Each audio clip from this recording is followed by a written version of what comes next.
Hoy es viernes 29 de julio del 2022. Para nosotros esta es la lección número 2 del curso. La primera lección remota del curso de Teoría Electromagnética 2, segundo cuatrimestre del 2022, donde vamos a empezar con la materia del curso. Lo primero que vamos a ver es un repaso de electrodinámica. Si bien es cierto, en términos generales, los cursos de TEM 1 y TEM 2 están divididos, caso de TEM 1 en la parte estática y TEM 2 en la parte dinámica. Hay algunos conceptos de TEM 1 que sí tienen un poquito de parte dinámica. Cuando hablamos de parte dinámica, es cuando encontramos en alguna parte la dependencia temporal. O sea, que algo depende del tiempo, ¿verdad? Encontramos funciones que dependen del parámetro t, parámetro del tiempo. Entonces, esto es un repaso de algunos conceptos. Como repaso, pues no voy a profundizar muchísimo, pero sí como para que los tengan en cuenta y sepan que eventualmente que hay que repasar. ¿Ok? ¿Dónde empieza la parte dinámica? La parte dinámica empieza con algunas observaciones, en este caso de este señor Don Hans Christian Ørsted, ya iba a decir Don Danés, de hecho eso está mal, ese danés, esa D debería ser minúscula. Don Hans Christian Ørsted se dice que él observó en 1821 cómo una corriente eléctrica afecta la aguja en una brújula. Entonces, bueno, eso es una primera observación, la cual no precisamente es dinámica, porque la corriente puede ser directa, pero sí se ve cómo la brújula se alinea, digamos, tiene cierto alineamiento con la corriente que circula por ahí. Esa observación es relevante. ¿Por qué? Porque después, don Michael Faraday, en 1831, unos 10 años después, pues se cuestiona que así como una corriente, perdón, que si así como una corriente producía un campo magnético, si un campo magnético podría generar una corriente. Es un cuestionamiento muy válido, digamos, verlo de esa manera. Y entonces, él desarrolla lo que después pasó a conocerse como el experimento de Faraday, donde él lo que hace es un experimento de este tipo, así de rudimentario, solo que, bueno, este es un poquito más moderno porque tiene una pila eléctrica acá. Toma la pila eléctrica, hace un circuito cerrado, interrumpido pues por un interruptor, en ese caso como esa cuchilla que está ahí, lo hace pasar a través de un núcleo de hierro y del otro lado pone una bobina alrededor y una brújula, ¿verdad? Y la observación es muy interesante. La observación que hace don Michael Faraday es que cuando él cierra el interruptor, al momento de cerrarlo, y por lo tanto que circula una corriente por el circuito, ¿verdad? En la dirección que sea. Lo que él observa ahí es que cuando cierra el interruptor, la aguja de la brújula se mueve. Un pequeño movimiento. Pero después queda estático. Después, cuando él abre el interruptor, se vuelve a mover en dirección contraria. Y luego queda estática nuevamente. O sea, únicamente en los momentos donde cierra y abre el interruptor es que nota eso. La corriente que se establece aquí es una corriente constante, entonces, bueno, y podríamos decir que si fuéramos a graficar eso, ¿verdad? En el tiempo, entonces la corriente que está por ahí, resulta que en el momento en que, digamos, un tiempo de activación del interruptor, aquí un tiempo de desactivación, Entonces, cuando la corriente cambia, que bueno, no lo hace pues instantáneamente, aunque eso parezca a veces, pero no es instantáneo, él hace la observación de que en estos instantes es cuando se mueve la brújula esta. ¿Y eso qué quiere decir? Bueno, y que entonces que cuando la corriente es variable, y hay un campo que por lo tanto aquí también va a ser variable, campo magnético, representado ahí por líneas de campo, en este caso, eso lo que quiere decir es que induce una corriente en esta otra parte. Que es lo que afecta efectivamente pues a la brújula que está ahí. Y esa es la observación que él hace. Entonces, es una observación importantísima porque establece lo que se llama la ley de Faraday, ¿verdad? La ley de Faraday lo que dice precisamente es que en el circuito inducido, que es la segunda bobina, ¿verdad? En este punto, aquí, ¿verdad? Bueno, todo esto de acá es donde tenemos un fenómeno de inducción. Bueno, aquí también hay inducción, ¿verdad? Porque aquí hay inducción de energía eléctrica, energía electromagnética, y aquí de energía electromagnética, energía eléctrica. Entonces, lo que dice es que, bueno, para que haya una corriente aquí, tiene forzosamente que haber una tensión acá, en esos puntos, ¿verdad? Y a eso se le llama una fuerza electromotriz. Es el nombre que se le hace, una FEM. Es un voltaje, simplemente. Pero se le llama de esa manera. Y logra establecer que esa tensión, esa fuerza electromotriz, es directamente proporcional a la razón de cambio del flujo, de las líneas de flujo magnético respecto al tiempo que circulan por la estructura cerrada. El menos que anda por acá, lo que quiere decir es lo siguiente. Acá es importante aclarar un par de cosas que tienen que ver con la ley de Lenz, así muy rápidamente. Cuando tenemos el experimento de, de Faraday, supongamos que este es el núcleo ese que tenemos, ¿verdad? Eh, tenemos eso, entonces, bueno, ustedes vieron el experimento, en el caso voy a darle vuelta, en el sentido que lo voy a poner por acá, voy a poner el interruptor, cerrar acá, ¿verdad? El circuito, tenemos por ahí, entonces cuando se cierra el interruptor, pues va a circular una corriente por ahí, por acá va a circular la corriente, ustedes saben que por regla de mano derecha, les agarran el dedo índice en la dirección de la corriente y entonces las líneas de flujo magnético van para arriba, ¿verdad? Porque de este lado tenemos la corriente que va en esta dirección y entonces el flujo magnético iría de esa forma. Del otro lado tenemos otro cable que sería un secundario. Primero el que induce es el primario, el inducido es el secundario.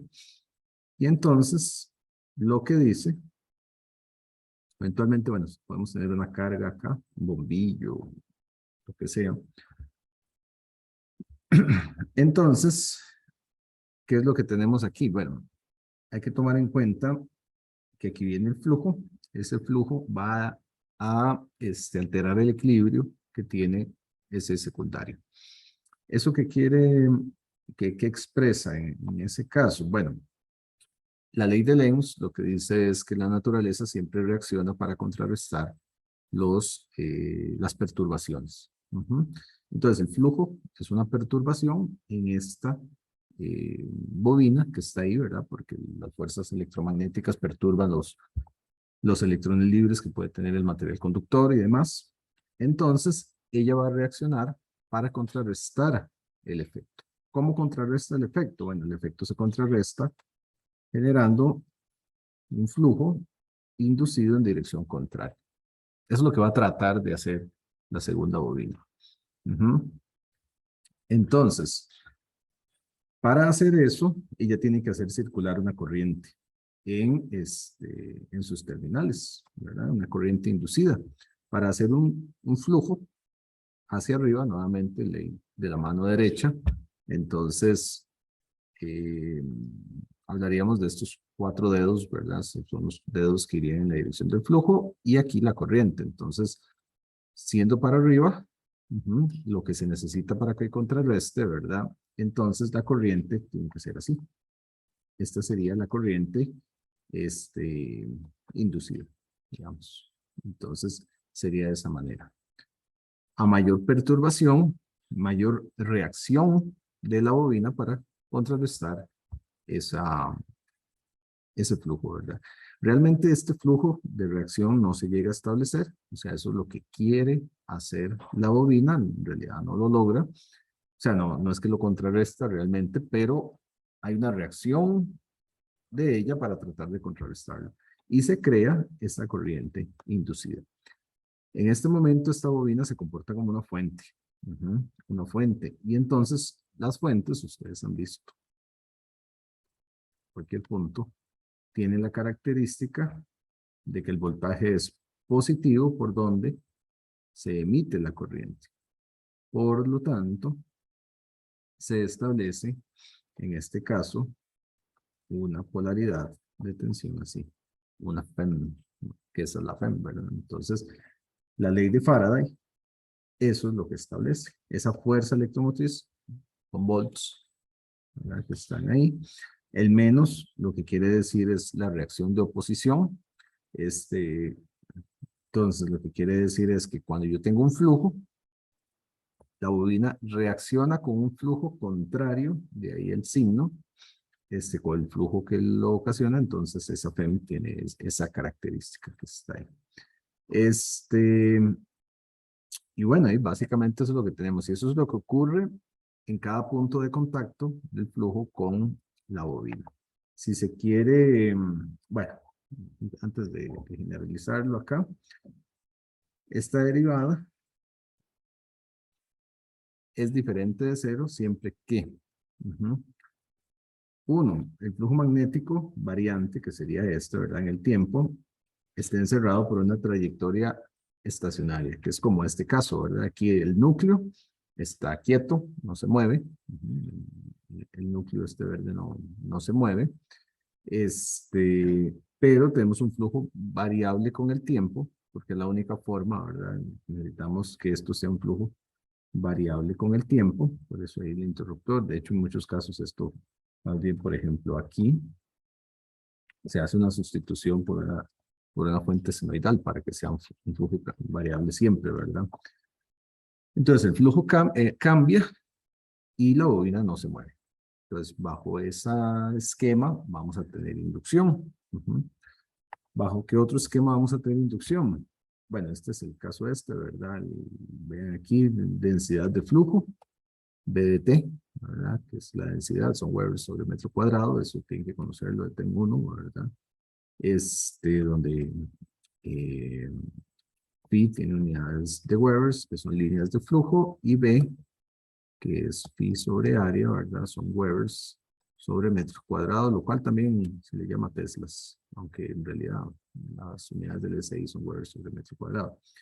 Entonces aquí tenemos el flujo que cambia y la trayectoria cerrada, ¿verdad? Que es el caso que les mencionaba. Eso es lo que se llama una FEM de transformador o FEM de trafo. Le dice trafo al transformador. Y también se puede describir, no vamos a entrar en detalles porque esto, buena teoría, debió ver uno. Esa FEM es igual también a la integral de la densidad de campo magnético, es igual a la integral de superficie de la densidad. Aquí hay un error, esto no es de B, eso es de C. He usado esta presentación muchas veces y hasta ahora veo ese error. Eso es de S. Porque es un diferencial de superficie. Yo las presentaciones las voy corrigiendo, ya acabo de hacer la notita y luego las subo corregidas. Esto es un DS, ese que va aquí. Es un DS porque es un diferencial de superficie. En ese caso, lo que se toma es la densidad, ¿verdad? Entonces se integra en esta superficie, por ejemplo, para ese caso. Bueno, eso es una forma en que podemos tener esa inducción. Segunda forma en que se logra tener esa inducción. Bueno, lo que se necesita realmente es que el material conductor perciba un campo que se mueve. Entonces, por ejemplo, si ustedes aquí son un observador, ¿verdad? Entonces son el observador y están anclados ahí al secundario. Entonces van a ver que el campo varía con el tiempo y, bueno, tenemos inducción. Ahora, si el sistema de referencia es esa trayectoria conductora que está ahí, ¿verdad? Entonces, siendo observadores en él, también se observaría un cambio de flujo respecto al tiempo, ¿verdad? Si el campo es estático, no importa, ¿verdad? Podría ser estático, pero yo muevo la trayectoria cerrada. Podría ser así como en ese que se ponía, que es como una resistencia y una trayectoria, y yo la muevo a través del campo. Entonces, esto es en un tiempo t igual 0, luego la muevo aquí en un tiempo t igual 1, ¿verdad? Y luego lo muevo por acá en un tiempo t igual 2. Y repite, ¿verdad? Entonces, haga esto y después va para allá. Y empieza a hacer ese movimiento, ¿verdad? Que es como agarrar un imán, tener quieto el imán. El imán me da un movimiento, un campo estático. Un imán tiene polos norte y sur, y ese imán salen por el norte, entran por el sur, las líneas de flujo. De esta manera, más o menos, ¿verdad? Y eso es estático, no cambia. Pero uno agarra en ese imán, por ejemplo, una bobina, puede agarrar un resortito, ¿verdad? Ustedes agarran un resortito y lo enrollan alrededor del imán, por ejemplo, y le aplican movimiento al imán para un lado y para el otro, ¿verdad? Tener el imán quieto y mover el resortito alrededor. Entonces, en ese caso tenemos el imán quieto, el campo estático, pero tenemos un movimiento de la estructura. Y entonces tenemos aquí un movimiento relativo entre un flujo magnético estacionario y una trayectoria cerrada, ¿verdad? Entonces, tenemos ese movimiento. Y de esa manera, también vamos a tener una FEM entre estos dos extremos, ¿verdad? Una fuerza electromotriz, vamos a tener una inducción. De hecho, hace un tiempo había visto un sistema que lo estaban probando soldados en el ejército ahí para tener inducción. Entonces lo que hacían, imagínense que esto es un soldado muy bien dibujado, ¿verdad? Pero en el cinturón se pega al cuerpo, ¿verdad? Algo, en alguna parte, puede ser un maletín o algo así, ¿verdad? Entonces se pegaba un aparatito que internamente tenía eso, tenía un imán con sus polos norte y sur, y se le conectaba no es que se le conectaba, se adicionaba al sistema una bobina alrededor en una estructura tal que cuando uno se movía, como uno se mueve, ¿verdad? Y empieza a moverse para arriba y para abajo, se generaba un movimiento para arriba y para abajo. Y eso generaba tensiones, aunque mínimas, pero imagínense en una caminata de horas, que iba a ir cargando una batería. No sé si sirvió de algo. Recuerdo que estaba ahí, ¿verdad? Como para cargar, no sé, celulares o radios, walkie-talkies o cosas así. Y no depender exclusivamente, por ejemplo, de una celda solar o algo por el estilo. Entonces había un sistema que lo que hacía era eso. Entonces generabas, ¿verdad? Con el movimiento. Empezabas, eso tenía ahí un resorte, ¿verdad? Que se movía para arriba y para abajo y generaba algo que iba cargando. Sinceramente, no sé en qué llegó, sería interesante averiguar, pero bueno. Entonces, es esto que está aquí, ¿verdad? Entonces, puedes mover la trayectoria, puedes mover el campo. Lo que necesitas es un movimiento relativo, ¿verdad? Entonces, nuevamente, si se es un observador que está ahí pegado, ¿verdad? A la bobina, lo que se necesita es que esa bobina vea o sienta, no sé, entre comillas, que está cambiando el campo. Y a eso se le llama una FEM de generador. Ujú. Porque es más o menos el estilo que usa un generador, en el sentido que un generador generalmente es un núcleo que lo mueve el agua, ¿verdad? Y hay unos, bueno, hay muchos estilos, pero hay uno que es de imanes permanentes, entonces los generadores estos tienen lo que se llama una zapata aquí, entonces tienen un imán grandote ahí con el polo norte, otro imán aquí con el polo sur, y el, hay un núcleo que se mueve por acá. En realidad son una bobina, a los motores eso le dicen, popularmente le dicen un arrollado, ¿verdad? Es una bobina muy grande, que está pegada a un eje, y ese eje es grande, ¿verdad? Y tiene, por ejemplo, unas cucharitas ahí, donde le pega el agua, ¿verdad? Entonces baja el agua, o baja, no sé, algo lo hace mover, ¿verdad? Las bicicletas de ejercicios o lo que sea, ¿verdad? Lo hace mover y entonces esta cosa va a girar. Bueno, ahí me quedó al revés el movimiento, pero bueno, gira y aquí se tienen líneas de campo, ¿verdad? Que son las que se van a ver perturbadas y vamos a tener una generación y después se llama PEM de generador. Entonces tenemos la PEM de trafo, PEM de generador, que depende del movimiento, pues bajo esas condiciones.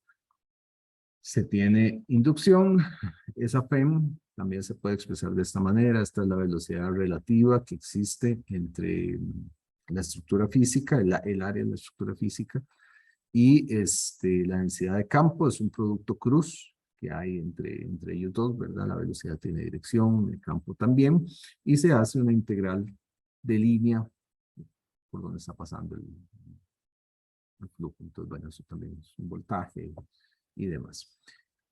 Y la tercera forma es cuando se tiene una combinación de los dos casos anteriores, de la FEM de trafo y de la FEM de generador. Cuando se tiene eso, entonces, bueno, eso también se puede ver así como E.L, ¿verdad? Y se puede ver la suma de las dos que vimos. Ven, aquí sí está el de S. Aquí sí está bien. Entonces, siendo esta la FEM de generador y esta siendo, no, esta es la FEM de generador y la otra es la FEM de trafo. La Pendatron. Esa es la que se maneja ahí, ¿verdad? Entonces, si tenemos eso, está ahí. Antes de entrar a LEMS, ¿por qué esto es relevante para nosotros? Porque precisamente la parte dinámica, aunque no lo estudiamos con detalle en este caso, sino que nos centramos en otros puntos, esto es lo que le da justificación a la transformación de energía eléctrica en electromagnética y viceversa. Entonces, cuando estamos hablando de que yo tengo un generador, tengo una línea de transmisión y al final tengo una antena, eh, voy a cerrar esto un poquito para que quede más bonito. Bueno, bonito, no sé. Tengo algo así, ¿verdad? Y se generan campos electromagnéticos. Pues es necesario que esos campos electromagnéticos que se separan, que se radian por ahí, sean variables en el tiempo. O sea, es necesario ese phi de t que esté ahí. ¿Para qué? Para que en otro extremo, en otra parte, tengamos un circuito también con algo similar, no, con algo similar, ¿verdad? Que es una antena, y poderlo recibir aquí en una carga, digamos, y entonces tener esa FEM. Después ya no le vamos a llamar FEM, pero vean que esto es lo que le da justificación al hecho de que podamos convertir energía eléctrica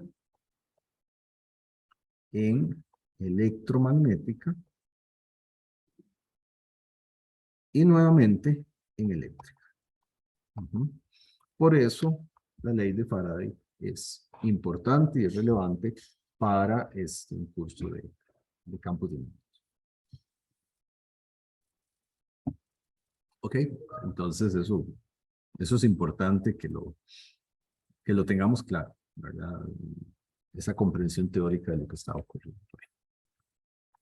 Eh, la ley de Lenz, yo les mencioné hace un rato, la ley de Lenz, ¿verdad? La ley de Lenz, el voltaje inducido actúa para producir un flujo opuesto al flujo original, ¿verdad? Entonces, lo que hace falta complementar ahí es que si el circuito cerrado tiene n vueltas, cada n vueltas hace una contribución de FEM. Entonces, por eso se multiplica por n. N vueltas, entonces son n contribuciones que se van a tener por ahí.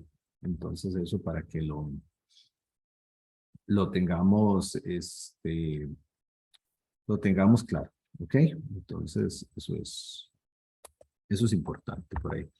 Les dejo, si alguien quiere profundizar en esa parte, sobre ese menos, yo les hice una indicación muy cualitativa y por encimita, ¿verdad? De la ley de Lenz. Si alguien quiere ahondar en el signo menos de la ley de Faraday, aquí hay un paper interesante que habla sobre eso y le da una justificación teórica un poquito más estricta a ese menos. ¿Ok? Si tienen preguntas, pueden abrir el micrófono y preguntar en el momento que quieran, pueden levantar la manita o pueden escribir en el chat, yo estoy atento a todo ahí. Entonces, en el momento que tengan alguna duda o algo, con toda confianza. ¿Ok? Am, y bueno, eso es para, eso es para. ¿Ok? Pues, dudas, ¿no? Esa es una parte del repaso. Otra parte del repaso. Operadores matemáticos que vamos a estar utilizando. Algunos con más frecuencia que otros, otros ahí de vez en cuando nada más. Pero es importante, estos son de tema 1, el operador Nabla, el operador matemático, ¿verdad? Es un operador diferencial vectorial que hace derivadas espaciales eh, en las diferentes coordenadas que está trabajando, en coordenadas cartesianas, cilíndricas o esféricas, cualquiera va a aplicar. Entonces vean que tenemos aquí, por ejemplo, en X, Y y Z, en este tendríamos en ρ, en phi, en z, y aquí tendríamos en r, zeta y phi, ¿verdad? Dependiendo de los sistemas de coordenadas. Dependiendo del sistema, no es solo una derivada de una coordenada, sino que hay que multiplicar ahí, en algunos casos, ¿verdad? Por asuntos de la geometría y los arcos que se forman. Bueno, ese es el operador Nabla así solito, pero dependiendo de lo que se aplique el operador, ¿verdad? Así será su significado. Entonces, no siempre es igual y es importante que lo tengan claro. Por ejemplo, una derivada, ¿verdad? Uno dice una derivada. Ah, sí, una derivada. Sí, yo sé, es una razón de cambio, pero bueno, dependiendo de a qué la esté aplicando, así es el significado. Pues, por ejemplo, una derivada de la posición respecto al tiempo, ¿verdad? Es una derivada, es una herramienta matemática, así como el operador Nabla. Pero si yo digo que es la derivada de la posición respecto al tiempo, eso me habla de velocidad. Ujú. Básicamente, cómo cambia la velocidad respecto al tiempo. Si es constante, es una velocidad y listo. Y si no, puede tener incluso una aceleración y demás. El mismo operador de derivada, ¿verdad? Lo podríamos aplicar. No es un caso de mucha aplicación, ¿verdad? Bueno, no sé en economía, pero, por ejemplo, uno podría aplicar una derivada de dinero respecto al tiempo, ¿verdad? ¿Cómo cambia el dinero respecto al tiempo? Hacemos una grafiquita, le calculamos la pendiente, pendiente positiva, negativa, ¿verdad? Entonces, ¿qué está ganando? Está perdiendo plata. Ujú. ¿Cómo es eso? De hecho, esto es interesante, ¿verdad? Mm, Usualmente un día como hoy es de quincena que pagan, ¿verdad? Entonces esa derivada tiene casi que una pendiente infinita, ¿verdad? Entonces, el día de pago tiene una pendiente como infinita y luego empieza ahí a ir bajando, ¿verdad? Dependiendo del pago que haga que hacer, ¿verdad? Puede tener que tenga pendientes así muy bajas. Si lo debo todo, ¿verdad? Para algunos puede ser una función impulso, así como sube, baja. Este, o podría ser que con el tiempo alguien nada más vaya acumulando, acumulando, acumulando, ¿verdad? Bueno, ¿a qué voy? Las dos son la misma operación matemática, una derivada. Pero dependiendo a qué le esté aplicando esa derivada y el contexto, así es su significado. Entonces, por el operador Nabla pasa eso. De ahí que tenemos uno de sus aplicaciones, de sus significados, se llama gradiente. Ujú. El gradiente se aplica sobre, bueno, se aplica sobre una función escalar, o sea, no vectorial, sino una función escalar, puede ser x, y, z, aquí por referencia vamos a ver en coordenadas cartesianas. Entonces, el gradiente, que es nada más poner el operador, ¿verdad? Con la función, es como la caso que vimos al inicio, es una derivada, ¿verdad? Espacial en cada una de las coordenadas, en x, y, z, entonces en x derivamos respecto a x, luego y, z, y derivamos la función, ¿verdad? Que es una función que está ahí. ¿Qué significa? Bueno, el resultado es una función vectorial. ¿Por qué? Porque obtenemos resultados en x, y y z. Ujú. Entonces, es una función vectorial que indica la dirección en la cual el campo varía más rápidamente. Por ejemplo, esto, ¿verdad? Entonces, estas imagencitas se logra ver el resultado del gradiente, ¿verdad?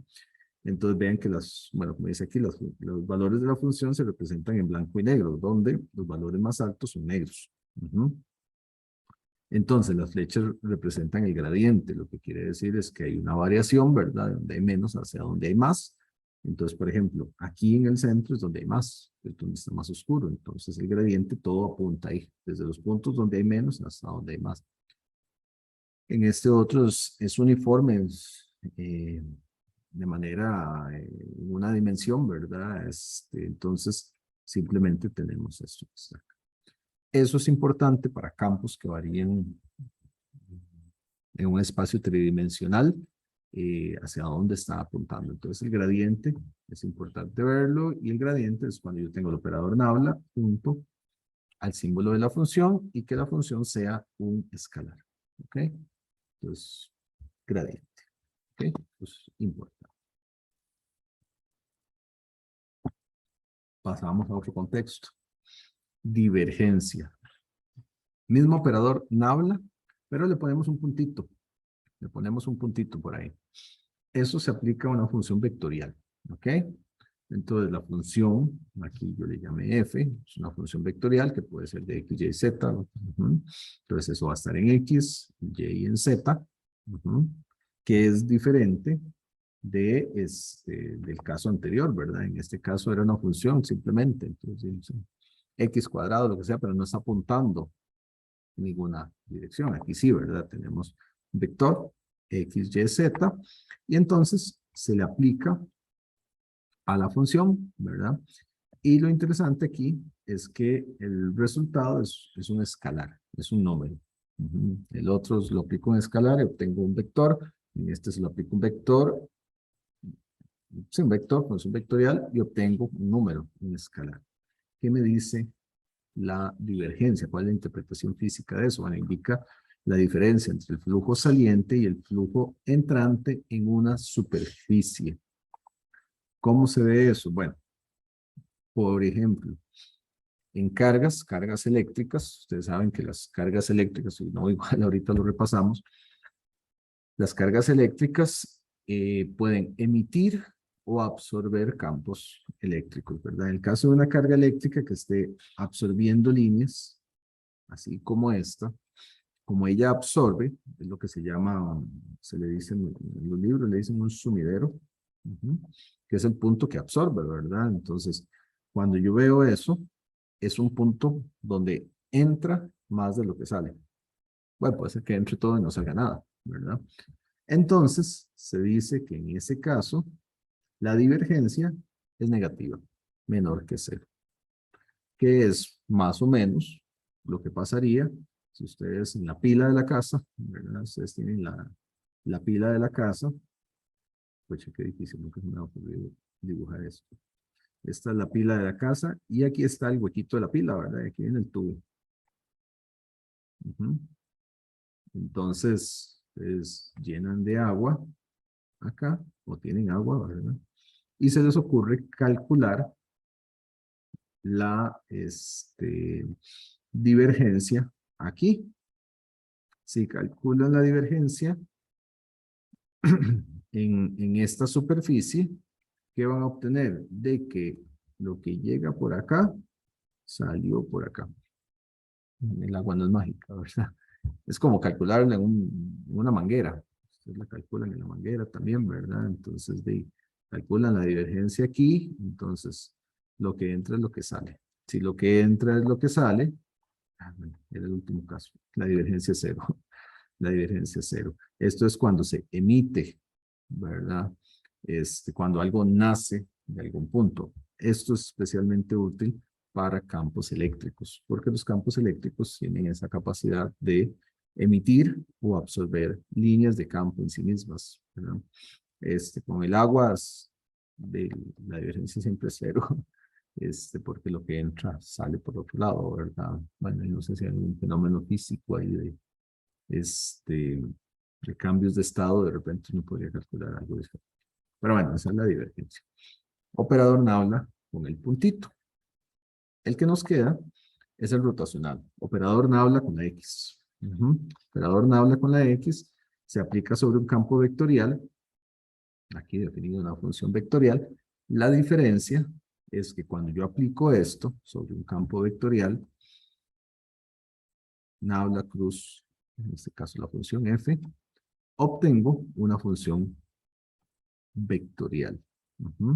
Aplicada a las derivadas de esta manera. Aquí sí es un poquito diferente, pero siempre es el mismo operador.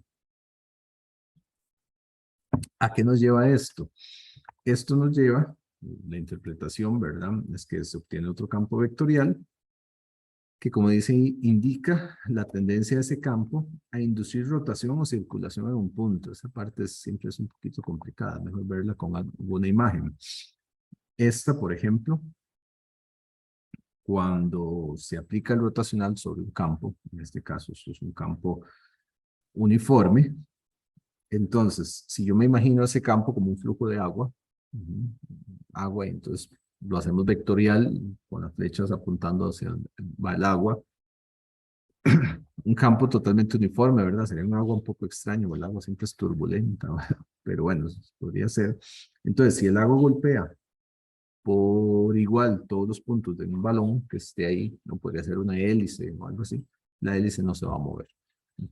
Y eso quiere decir que su rotacional es cero. Si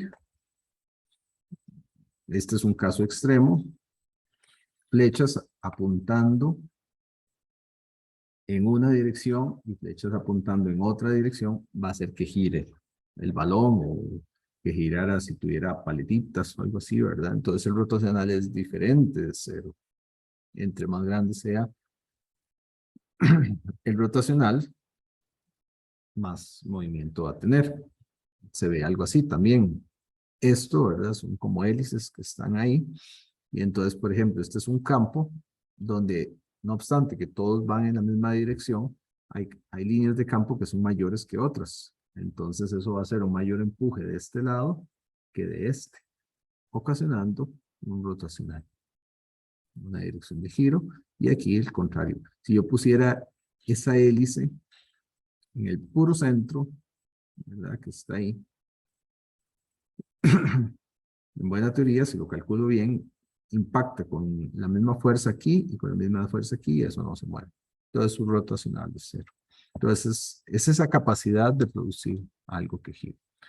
Esto es muy útil para procesos de inducción y ver cómo un campo eléctrico puede tener un rotacional de campo magnético y entonces puede tener o crear un campo que también gire, un campo variable.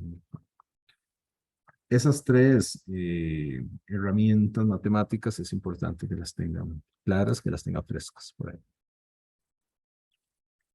Ok, entonces parte del repaso tengan claro eso. Ahora aquí algunas otras cositas.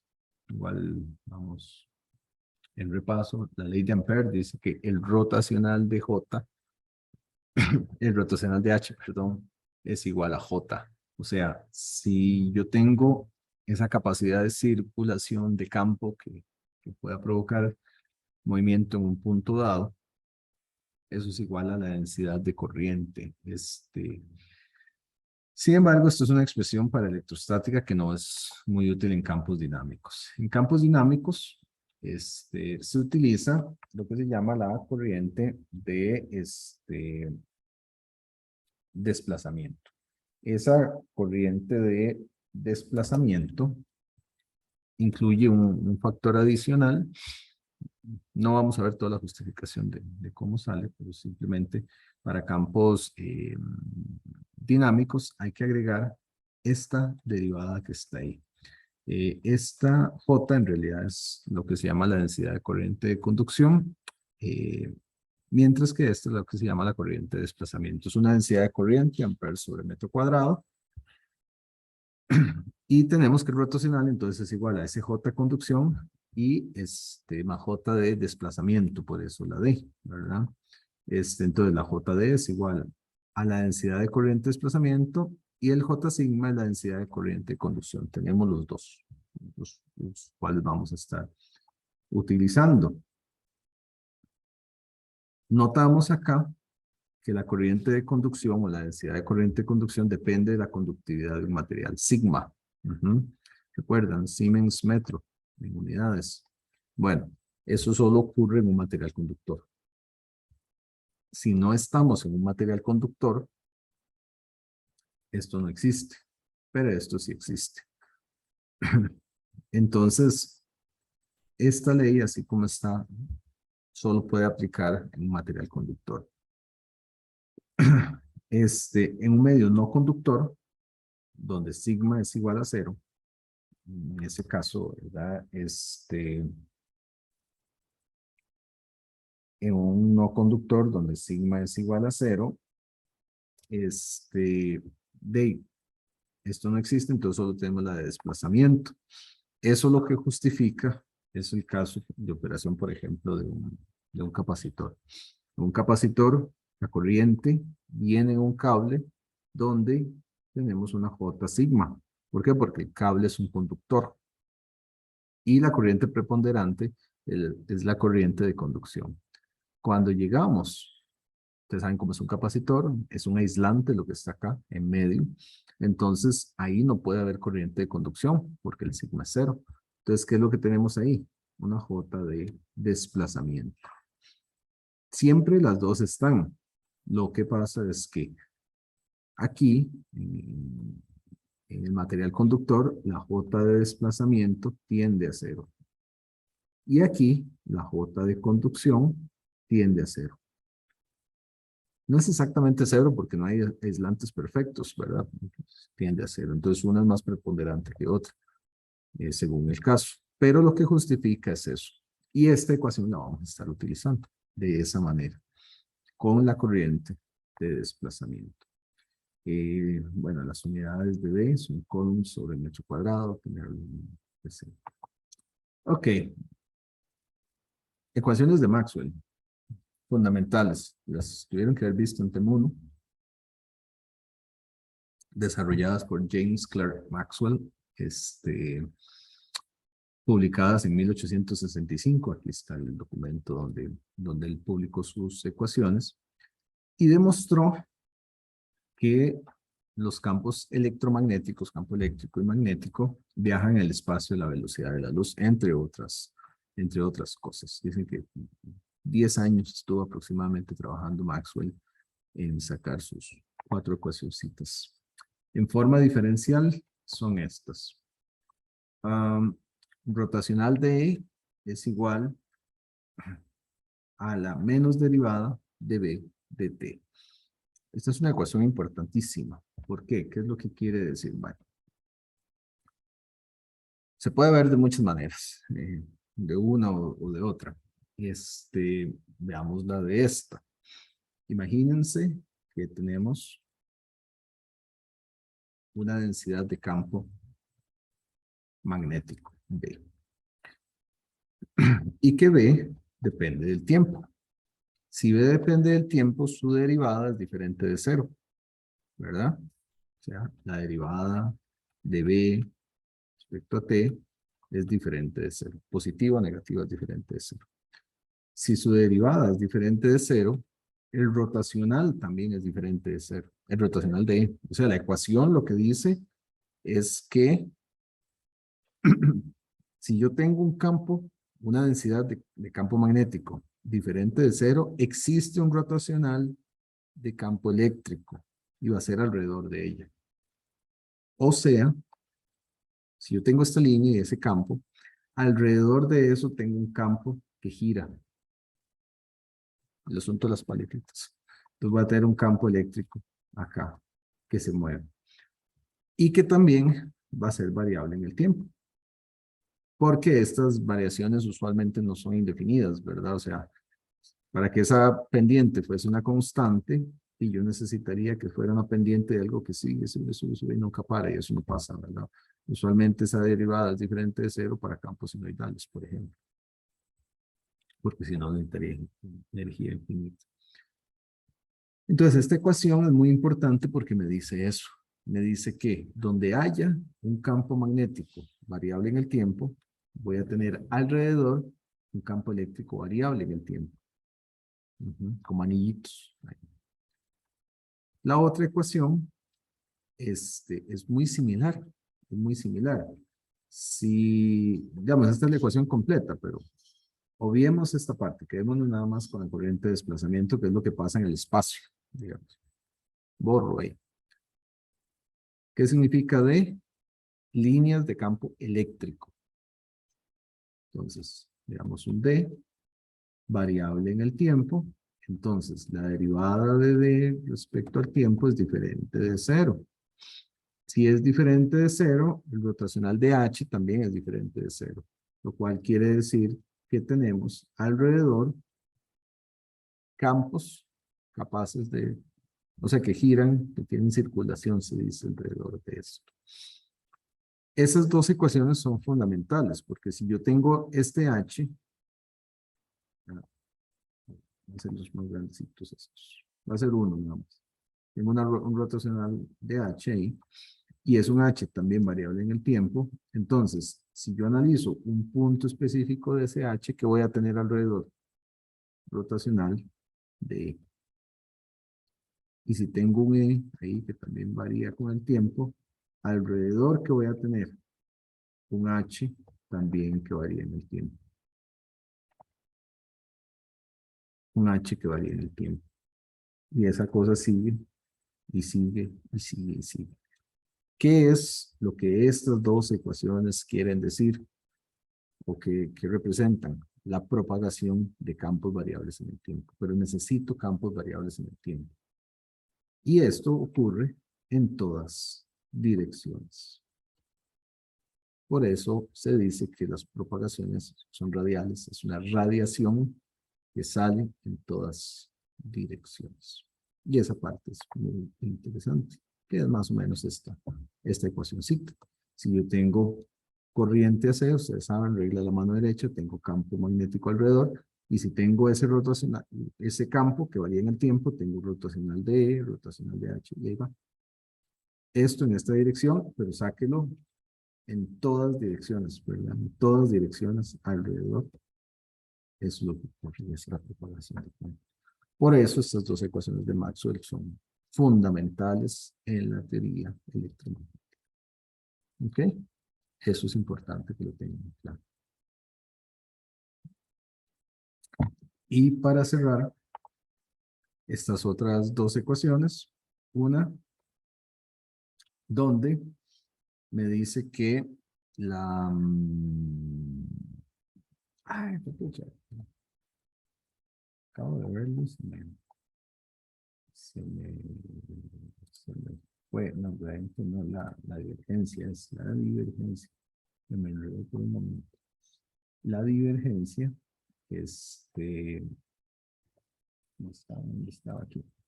La divergencia de líneas de campo es igual a la densidad volumétrica de carga. Eso lo que dice es que si yo tengo carga, la carga positiva emite líneas de campo y la carga negativa absorbe líneas. Entonces, en una se emite más, sale más de lo que entra y en otra entra más de lo que sale. Y entonces esto establece que hay fuentes y sumideros de campo eléctrico. Eso es lo que dice. Y por otra parte, Esta lo que dice es que no hay fuentes. No hay fuentes ni sumideros de campo magnético. Campo magnético no hay nada que cree, que invente, sí, que cree el campo magnético de la nada. De hecho, si ustedes ven, por ejemplo, un imán con sus polos norte y sur, y ven las líneas, ¿verdad?, que hay alrededor, las líneas son continuas en todo momento. Entonces, si ustedes tratan de obtener la divergencia de él en un punto, ¿verdad?, y hacen un corte, dicen, bueno, ver la divergencia aquí en esta área, lo que entra es igual a lo que sale, como el tubo de agua. Entonces, no hay fuentes de campo magnético. Sí hay de campo eléctrico, pero no de campo magnético. Entonces, eso es por ahí relevante a tomar en cuenta, que es el imancito. Y listo, ahí las ecuaciones de marquito bonito. Listo, ¿alguna pregunta?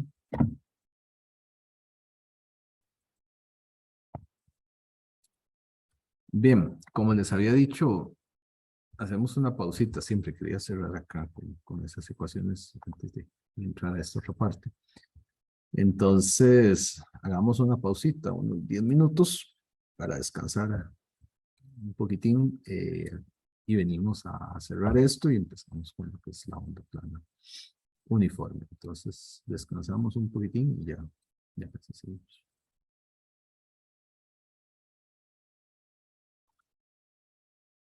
Bien, siguiendo con lo que son ecuaciones de Maxwell, existen lo que se llaman las relaciones auxiliares, que es parte del conjunto de ecuaciones, pero se les llama relaciones auxiliares porque no forman eh, el corazón, por así decirlo, de las ecuaciones de Maxwell. Es importante recordar el significado de ellas. La cantidad de líneas de flujo eléctrico es igual a epsilon por E, esto es la intensidad de campo eléctrico, esto es las líneas y esto es la permitividad.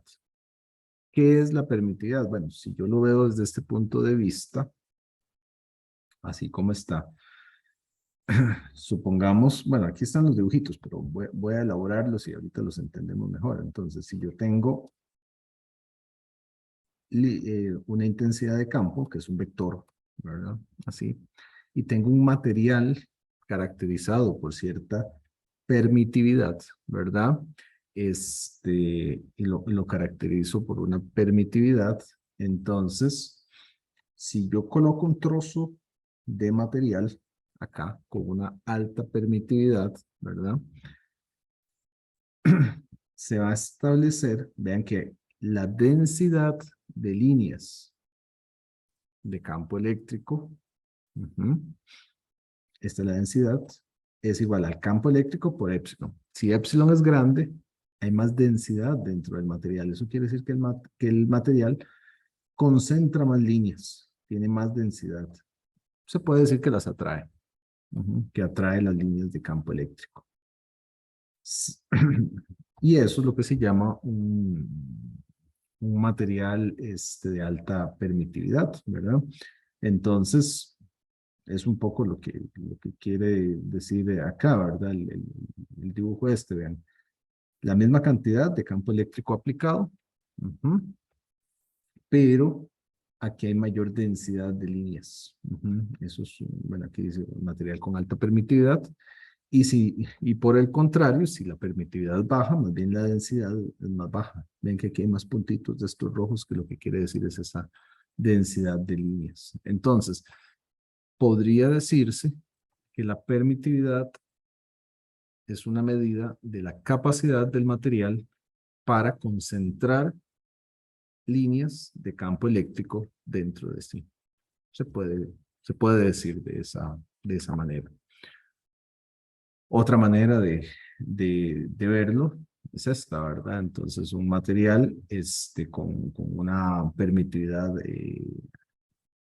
mayor, ¿verdad? Entonces, hace esa concentración y baja, ¿verdad? Y si más bien es baja, concentra menos, ¿verdad? Entonces, es como esa capacidad que tienen los materiales de concentrar líneas de campo eléctrico.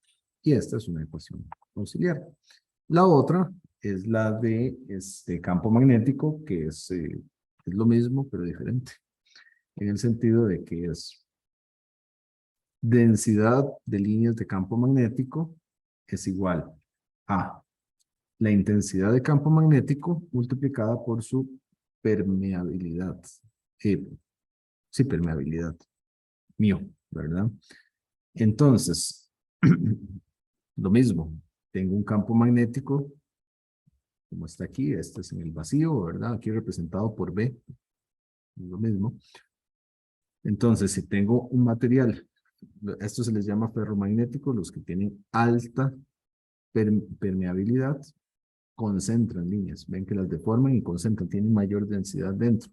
Y por el contrario, un material diamagnético, que más bien tiene una permeabilidad extremadamente baja, más bien baja su densidad. Y bien, esas dos ecuaciones son muy relevantes porque las utilizamos mucho para relacionar densidad de campo con intensidad de campo. ¿Okay? Entonces, importante ahí tenerlo claro. Las otras ecuaciones que tenemos por ahí, esta ya dijimos, densidad de corriente de conducción. Como densidad de corriente son amperes sobre metro cuadrado, que es igual a la conductividad por el campo eléctrico que está ahí. Obviamente dependen de un material conductor. En el aire o en el vacío no tenemos idealmente una corriente de conducción, ¿verdad? Entonces ahí es cero, pero un material conductor sí tenemos. Luego tenemos la, la densidad de corriente volumétrica, que es igual a la densidad de carga volumétrica por la velocidad de las cargas. Esta en realidad rara vez la usamos. Bueno, no lo usamos.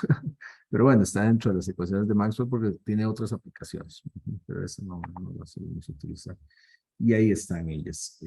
Dentro de las ecuaciones auxiliares relevantes, estas tres para nosotros. ¿Ok? Entonces, para tomarlo en cuenta.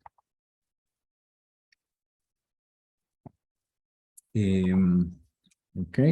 Luego, perdón, ahí tenemos las mismas ecuaciones, pero en forma integral. O sea, es tomar las ecuaciones de Maxwell en forma diferencial. Entendemos estas y se integran para que sean efectos usualmente medibles. Las integramos y se obtienen las ecuaciones en forma integral, que son las mismas ecuaciones, nada más que aplicando integrales. Entonces ahí están, ¿verdad? Lo mismo, estas las que me hablan de la propagación, esta de la existencia de fuentes de campo eléctrico y esta más bien de la inexistencia de fuentes de campo magnético. Hay una foto de don Maxwell.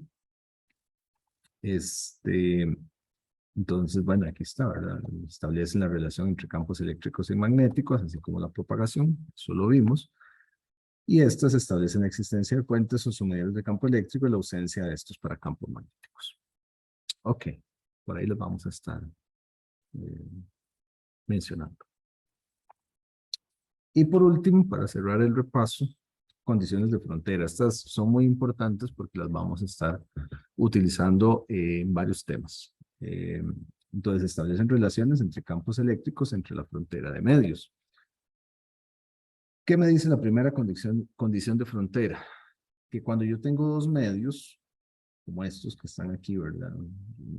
Inclusive podría colorearlos un poquito. Medios. Ahí, ¿verdad? Ese medio y tratar de colorear el otro.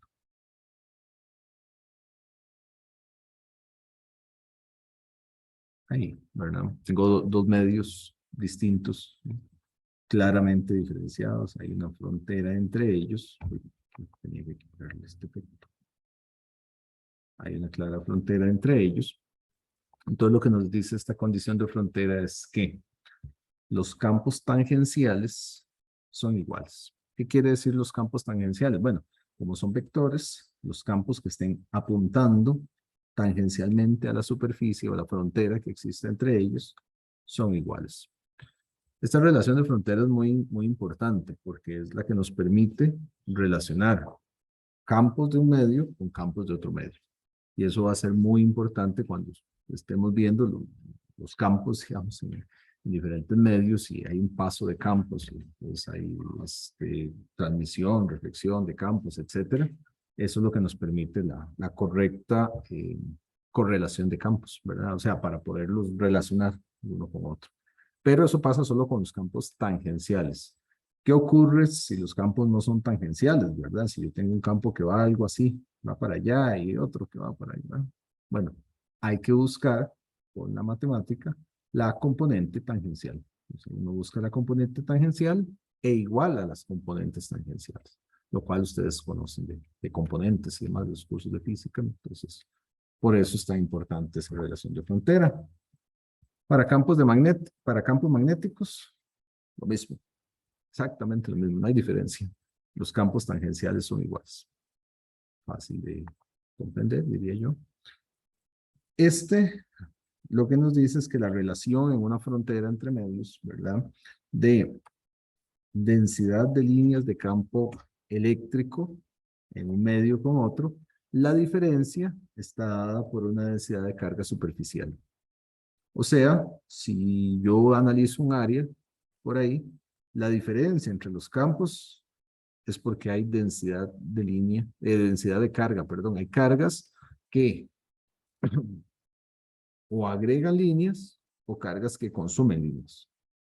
Entonces, eso es lo que me dice esa condición de frontera. Y la última es que como no existen cargas puntuales que aporten líneas de campo magnético, siempre tiene que ser iguales. No puede haber diferencia entre ellos. Entonces, si un campo viene así, pasa recto ahí, ¿verdad? Entonces, esas son las condiciones de frontera.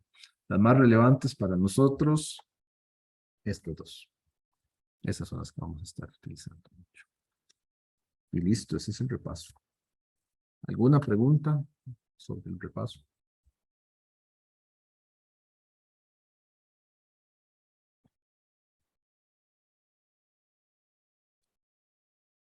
Parece que estamos bien. Ok. Traté de explicarlo manteniendo un balance entre explicar bien y no tardar mucho. Al final tardé un poquito más de lo que quería, porque quería terminar esto en la primera parte de la clase. Pero bueno, no pasa nada. Repasen los libritos, ¿verdad? Repasen un poquito, chequenlo. Esas cosas tengan claridad, pónganlos en un formulario de una vez, los rotacionales y demás. Pueden leer un poquito, agarrar el libro y leerlo, ¿verdad? Cargar eso en RAM. Porque si es relevante, ahí más o menos les indiqué. Ahora vamos a empezar a ver la onda plana uniforme, que es el primer tema a chequear acá propiamente la propagación de campos. Entonces vamos con la onda plana uniforme. A veces por ahí uno ve la onda plana uniforme eh, abreviada de esta manera. Mira, es julio del 2022. Julio del 2022. Nadie diría que el copy-paste fue un problema. No le cuenten a nadie. Onda plana uniforme. La onda plana uniforme es fundamental y es el punto de inicio de los campos magnéticos. Las ondas electromagnéticas en su forma, digamos, más común y natural, son de tipo ondulatorio, como tantos otros fenómenos en la naturaleza. Ondulatorio que hablamos de ondas senoidales. Por ejemplo, uno tira una piedra al agua y lo que se crea acá son ondas senoidales. La luz viaja de esa manera, el sonido viaja de esa manera. Es un comportamiento natural. Ahora, la onda plana es una idealización de una onda electromagnética. Vamos a puntualizar qué cosas son ideales, qué cosas tienen utilidad práctica, digamos. Pero describe su comportamiento básico en el espacio. No obstante que es una idealización, sí ayuda muchísimo, digamos, tener esa idealización, porque si consideramos todos los fenómenos y todas las realidades, se nos vuelve el análisis complicadísimo y en realidad no vale la pena complicarlo tanto. Eso lo veremos. Primero lo vamos a ver en el vacío, donde no hay fuentes, o sea, la densidad de carga es igual a cero, y por lo tanto, si no hay carga y es el vacío, no hay conductividad, la densidad de corriente es cero. Entonces, las ecuaciones de Maxwell las podemos tirar de una vez así, ¿verdad? Y decir, bueno, ahí tenemos el rotacional de E es igual a mu sub 0 de H de T. Aquí estén atentos a las ecuaciones, no siempre están todas las conversiones paso a paso, ¿verdad? Nosotros vimos, si ustedes se van a la presentación pasada, dice menos dB de T. Pero la ecuación auxiliar B dice que esto es igual a mu H. Entonces, cuando yo sustituyo B por eso, ¿verdad? Y es donde me queda el mu, me queda afuera, pues es una constante, y la derivada de H, ¿verdad? Mu sub 0, el sub 0 quiere decir que es en el vacío, que es una referencia, ¿verdad?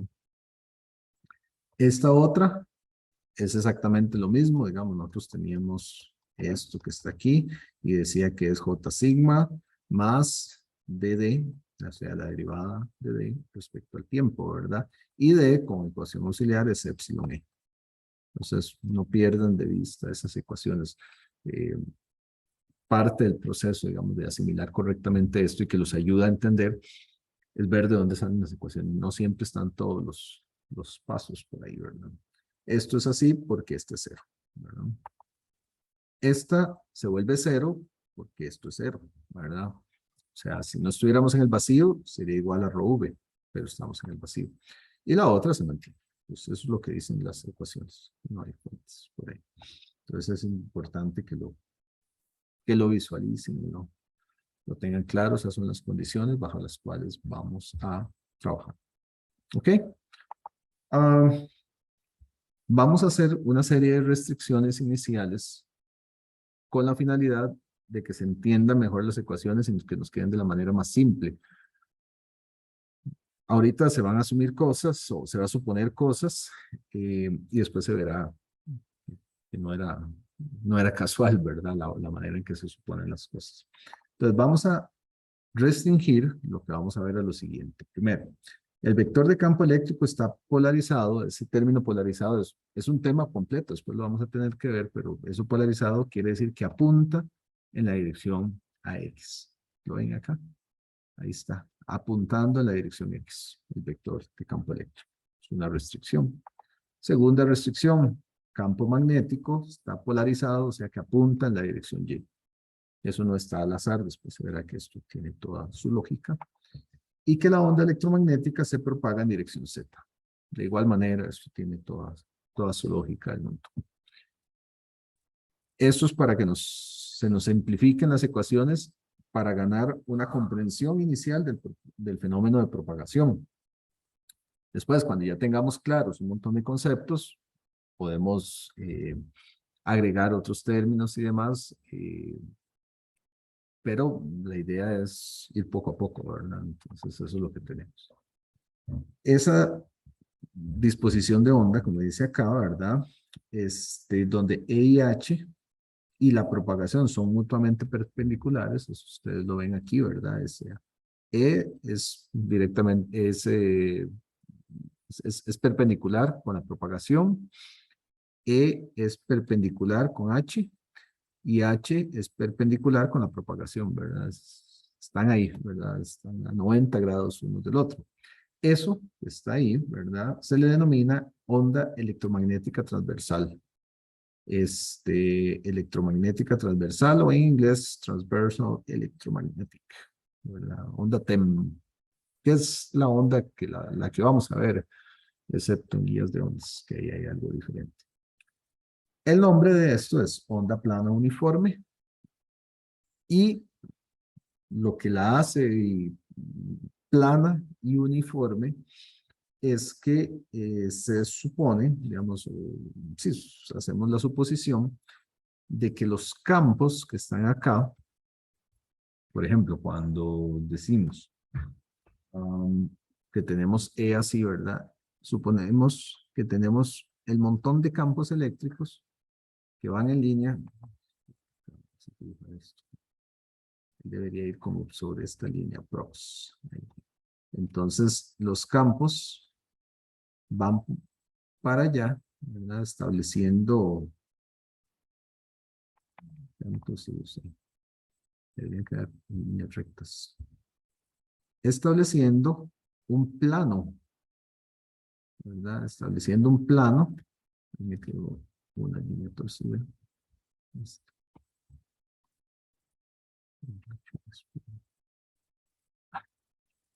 Me tuerce el final.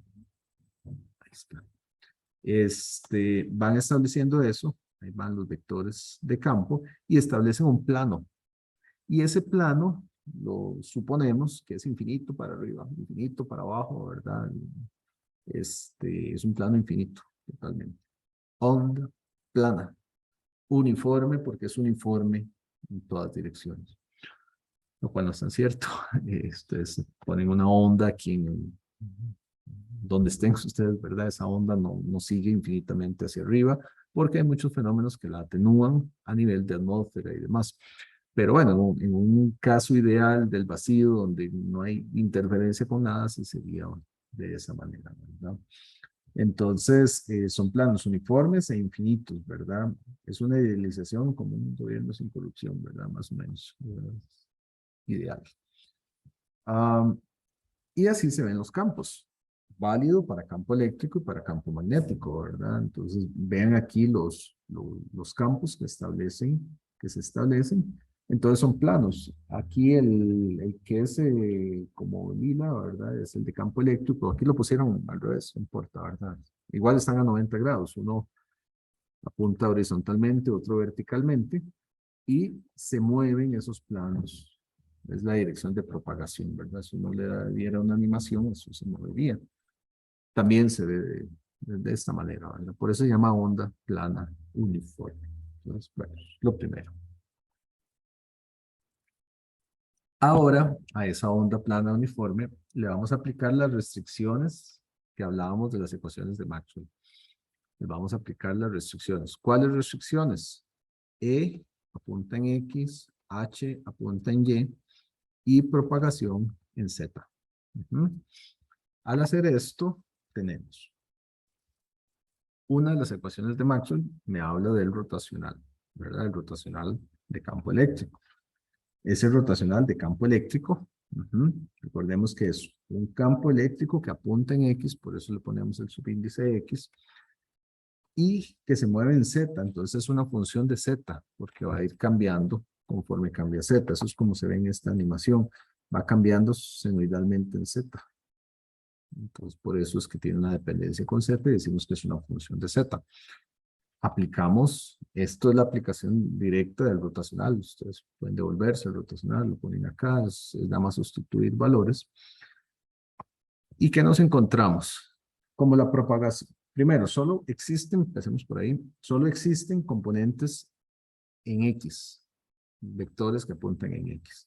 Entonces, lo que no apunta en X no existe, ¿verdad? Entonces, ¿de qué hablamos ahí? Esto no existe, lo eliminamos. Eliminémoslo.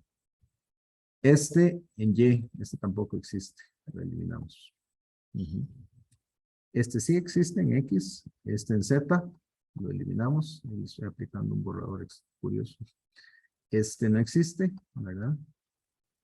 Ok, solo quedan estos porque son los que apuntan en X. Sin embargo, de esos que están apuntando en X, son derivadas sus razones de cambio de este respecto a Y, pero resulta que el campo solo varía respecto a Z. nada más, no respecto a y. Entonces esta derivada respecto a z me da 0. Respecto a y, perdón, respecto a y me da 0. Y solo quedó esto, que está ahí, solo quedó. Lo único que queda ahí es la derivada de x respecto a z apuntando en dirección y. Ahí están, todo eso se vuelve 0. Me queda esto, que está ahí. Y adicionalmente la ecuación de Maxwell, que es esta. Ahí está la ecuación de Maxwell. Dice que el resultado de ese rotacional es igual a mu sub 0 menos mu sub 0 de h de t. Por lo tanto, este rotacional, que es igual a esto, ¿verdad? Es este que está aquí, está en dirección y. Y eso es igual a esta parte, que es esta, que está acá. Y como estos son iguales, tiene que apuntar en las dos direcciones. Por eso nos encontramos que los dos están apuntando en y. Ecuación 1, que vamos a utilizar ahorita, más adelante, para establecer el movimiento del campo. Pero aquí lo que hicimos fue a las ecuaciones de Maxwell aplicarle las restricciones de las ondas según teníamos. Primer punto, la ecuación. Lo que les decía, ¿verdad? La derivada temporal, esta, no cambia la dirección de un vector, se ve que h apunta en la dirección de y, ¿verdad? Entonces h va en y, lo cual es congruente con lo que dijimos antes. Yo les dije, no se escogieron valores ahí al azar, sino tienen un sentido. Se aplica lo mismo para la ecuación de Maxwell del campo magnético. Es eso, las que se hacen cero son todas esas. Nada más de seguir el mismo razonamiento, ¿verdad? Espero que ustedes sí lo sigan. Y acá, entonces tenemos que es igual a esto, ¿verdad? Esta es la ecuación de Maxwell.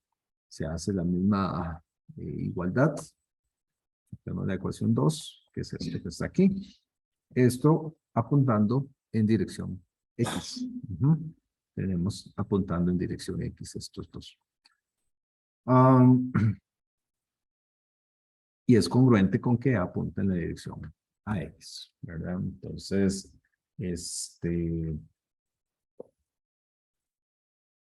avanzamos ahí en esa parte.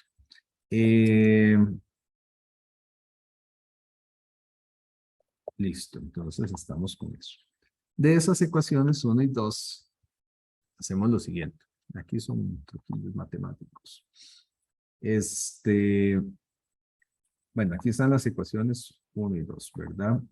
De esas ecuaciones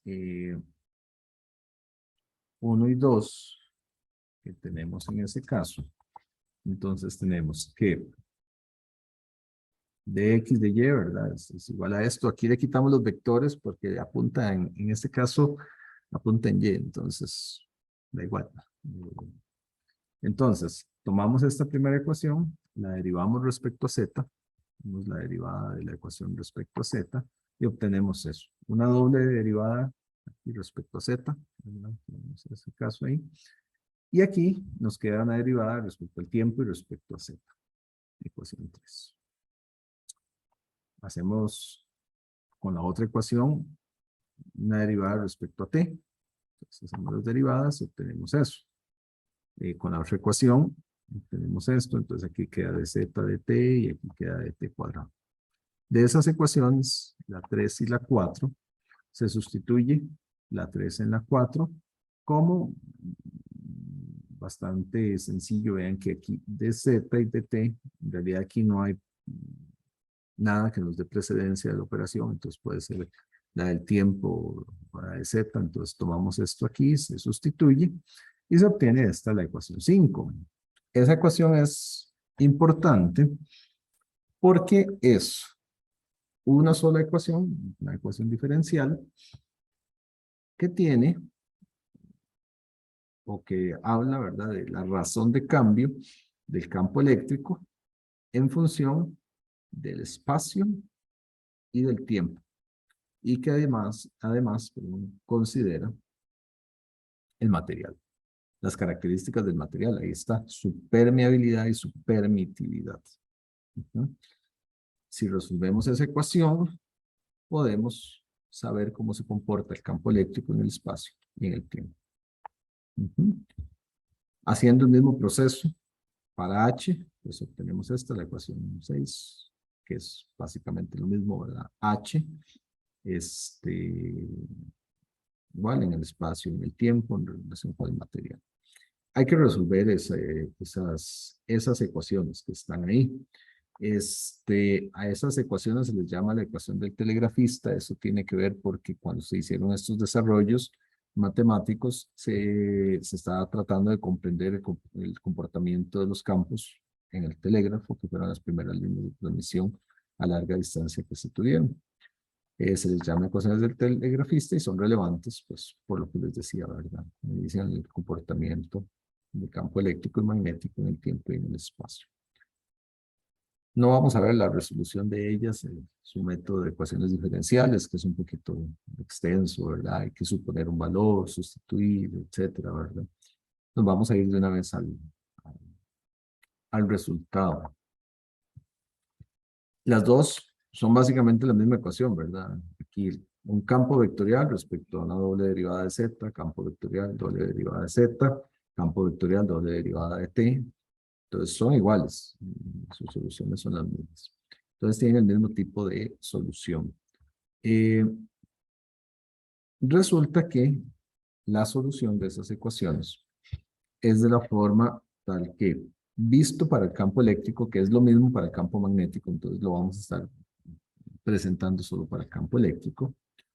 Campo eléctrico es igual a una función, f quiere decir una función nada más.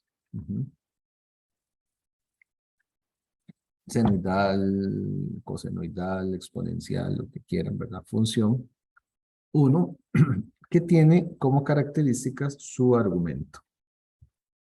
T menos ZV. Más una función T, X menos ZV y aquí más ZV. En realidad lo que se está haciendo es dando una solución muy completa con las diferentes consideraciones. Hay que entender qué quiere decir ese T menos ZV más ZV. Son funciones con ese argumento, ¿verdad? Aquí se da primero menos y luego más, por eso son del argumento T menos más ZV. Donde SV es la velocidad de propagación de la onda, ahí es donde quedaron los Z, el mu sub 0 y epsilon sub 0, ¿verdad? Que es V es igual a esto, si ustedes toman los valores de mu sub 0 y epsilon sub 0, les da 3 por 10 a la 8. Por ahí lo que me hace falta poner es, son los valores que queden por ahí. Y a esto le llamamos la velocidad de la luz. ¿Por qué la velocidad de la luz? Porque estamos analizando en el vacío, ¿verdad? Bien, lo importante de la ecuación es que describe el movimiento de la onda en el tiempo, ¿verdad? En dirección más z y menos z. Veámoslo así. Si ustedes son observadores, ¿verdad? Una onda. Si ustedes, por ejemplo, supongan que la función es un coseno, ¿verdad? Entonces, por ejemplo, decir coseno de t menos z sobre velocidad. Velocidad es una constante. Constante es constante. Cuando uno quiere analizar el efecto de la relación de una o más variables, las constantes uno inicialmente las puede volver 1 para que no estorben, digamos. Para ver el comportamiento general. Entonces tenemos coseno de t menos z. Haciendo como si fuera 1, ¿verdad? No es 1, pero es que es una constante. Entonces no me aporta información del comportamiento de ellos. Ok. Entonces, t menos z. Digamos que la onda es el coseno. Entonces yo soy un observador, estoy aquí en la cresta de la onda, ¿verdad? Y quiero mantenerme en la cresta de la onda, quiero ver cómo evoluciona la cresta de la onda. Entonces, si yo estoy en la cresta de la onda, y yo tengo un coseno de t menos z, hay algo que es muy cierto. El tiempo solo avanza positivamente, el tiempo no se devuelve. Cada día estamos más viejos y no hay vuelta atrás, ¿verdad? El tiempo avanza solamente. Si yo quiero mantenerme en la cresta de la onda, yo necesito que el coseno, bueno, que este coseno, si quiero mantenerme en la cresta, sea igual a 1 siempre. Ahora, si el tiempo crece, o sea, para eso yo necesito que esto sea constante, ¿verdad? Necesito que sea constante el argumento que me devuelva 1. Y si el tiempo crece, ¿qué tengo que hacer con z para que el argumento sea constante? Si el tiempo crece, como es z menos v, ¿verdad? Y si esto aumenta, yo tengo, para mantener constante, z tiene que aumentar. ¿Qué quiere decir eso? Que conforme avanza el tiempo, ese punto donde está aquí la cresta, se mueve hacia donde z avanza. Y tenemos un movimiento hacia la derecha. Que si esto es un sistema de coordenadas, dirección más z, ¿verdad? Entonces yo tengo la onda que en un tiempo está ahí y en un tiempo después se desplazó un poquito. Se movió hacia la derecha. Entonces, el argumento t menos z sobre v es una, o sea, v lo que va a decir es, me va a dar un factor de escala, pero no altera el hecho de que la onda se mueve hacia la derecha. Entonces, este tipo de argumento, lo que me describe es una onda que en el tiempo se mueve hacia la derecha. Y la otra parte de la historia es una onda con un argumento coseno de t más z sobre v. Y entonces, si t crece, porque t solo puede crecer, para mantener el argumento constante, yo necesito que z decrezca. Entonces me habla de una onda que se mueve hacia la izquierda. Y eso es súper relevante. Esa elección de signos es súper relevante. Entonces, esto, derecha o dirección más z, y esto, dirección menos z o bien izquierda.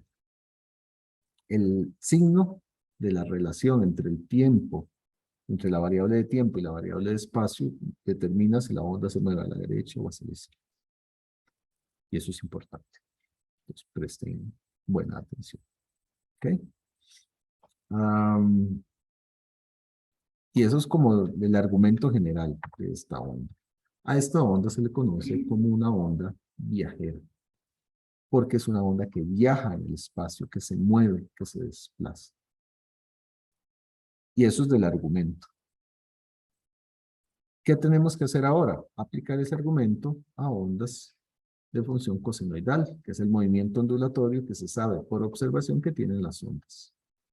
Entonces, para describir el campo eléctrico, decimos, mira, si tengo un argumento T menos Z sobre V, dirección más Z, o sea, derecha, y otra que es de T más ZV, dirección menos Z. Eso es solo para darle generalidad, para decir que puede moverse a la derecha o a la izquierda. En realidad, una onda, es que bueno, sí es cierto, digamos, si yo tengo aquí, por ejemplo, una antena, ella emite campo que se propaga hacia la derecha y hacia la izquierda. Entonces, es en realidad es una representación de esos dos campos. Es una onda cosenoidal, tiene una magnitud, esta tiene una magnitud, le ponemos el prima ahí para diferenciarlo. Este tiene una posible fase, este puede tener otra posible fase, bueno, ese es el campo que se tiene, propagación más menos z. Entonces es importante que lo tengan claro. Aquí hay un par de videos, no los voy a ver, se los dejo ahí para que los vean. Ilustra esto que les estoy diciendo, ¿verdad? De hecho, aquí ilustra un poquito lo que les decía, uno que se mueve en más Z y otro que se mueve en menos Z. Eso como para tener una comprensión ahí más clarita. Este también Este ilustra más cositas, de hecho, también, pero da la idea de esa onda viajera. Entonces, tenemos la onda viajera y tenemos la descripción matemática de ella. Vamos a analizar solo la propagación en más z. Los libros siempre tienen más z y menos z. Vamos a analizar, vamos a quedar con esta que está aquí. ¿Por qué? Porque los resultados de ella son básicamente los mismos que el otro caso. O sea, que se mueven más z o menos z. Es lo mismo, ¿verdad? Entonces, si nos venimos un poco atrás con esto, ¿verdad? Expandemos aquí el omega, omega por t, y luego omega por z sobre v. Al hacer eso, resulta que, bueno, me queda el omega t, y aquí definimos algo, aparece algo, ¿verdad? Cambiamos algo. Ese K sub 0 que aparece ahí, se le llama número de onda en el espacio libre. Ese K sub 0 tiene, de hecho solo lo vamos a ver aquí después, vamos a ver cómo cambia de nombre, pero inicialmente, ese K sub 0 es igual al omega sobre V. Bueno, es que ahí cuesta encerrarlo. Omega sobre V. Sobre C, perdón. Bueno, sí, V la velocidad de propagación, pero como la velocidad de propagación es en el vacío, entonces el K sub 0, que es en el vacío, la velocidad de la luz, omega sobre C. También, ya que habíamos visto que C es igual a 1 sobre la raíz de mu sub 0 a epsilon sub 0, ¿verdad? Entonces podemos sustituir y me queda como omega raíz de mu sub 0 a epsilon sub 0 y tiene unidades de radianes metro. Eso es súper relevante, digamos, las unidades que tiene. Ese parámetro aparece luego con otros nombres, es lo que les decía. Pues le vamos a cambiar de nombre dependiendo de la situación. Acá es muy importante entender esta ecuación, entender lo que quieren decir los términos que tiene la ecuación. Tiene una constante que se llama omega, que multiplica el tiempo, y una constante que se llama k, que multiplica z.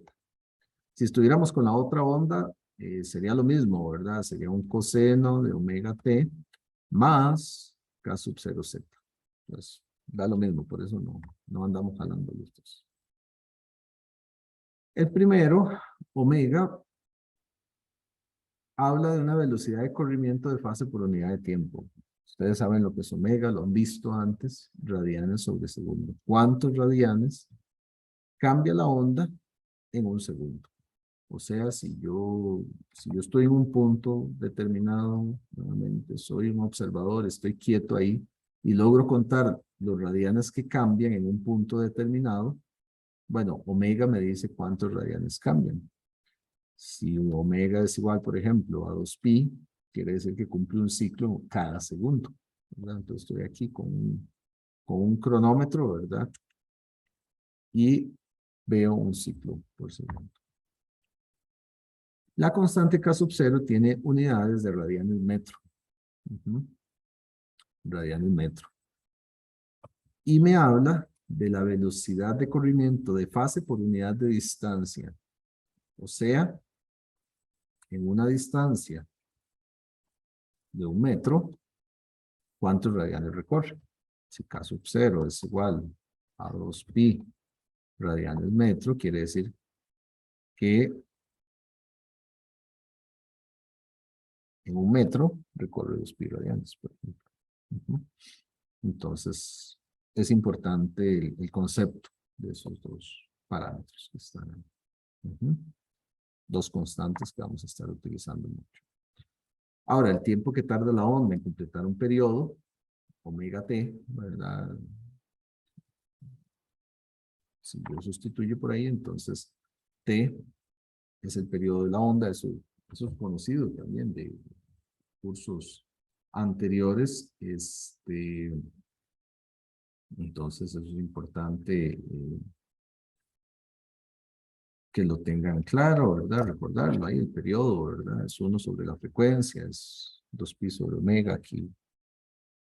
Estoy suponiendo ya que eso ya lo han visto antes. Y la distancia que recorre la onda para completar un periodo, ¿verdad? Cuando es esto, entonces uno dice, ah, sí, K sub 0, pero en esa distancia, bueno, uno despeja, ¿verdad? En realidad. Uno dice, Z es igual a 2pi sobre K sub 0, ¿verdad? Entonces pongámosle un nombre particular, le ponemos lambda a eso, 2pi sobre K sub 0. Y haciendo sustituciones posteriores, con los parámetros que teníamos antes, definimos la longitud de onda, que es la distancia que recorre la onda para completar el periodo. Eso es muy relevante dentro de la descripción de la onda plana. Entonces, bueno, hay un par de imagencitas que me hablan de cómo se mueve y el significado, ¿verdad? De ellos. Entonces, el periodo es en el tiempo, segundos, y la longitud de onda es en distancia, metros. Ok, ¿alguna pregunta?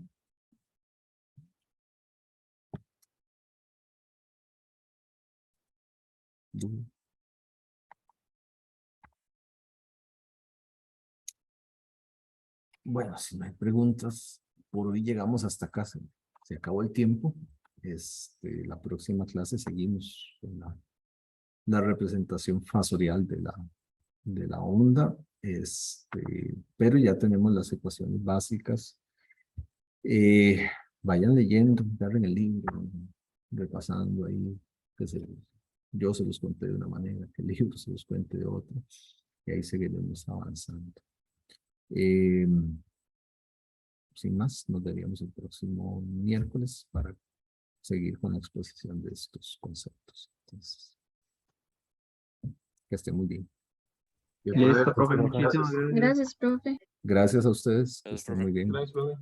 Bonito fin de semana. Hasta luego. Igualmente. Gracias.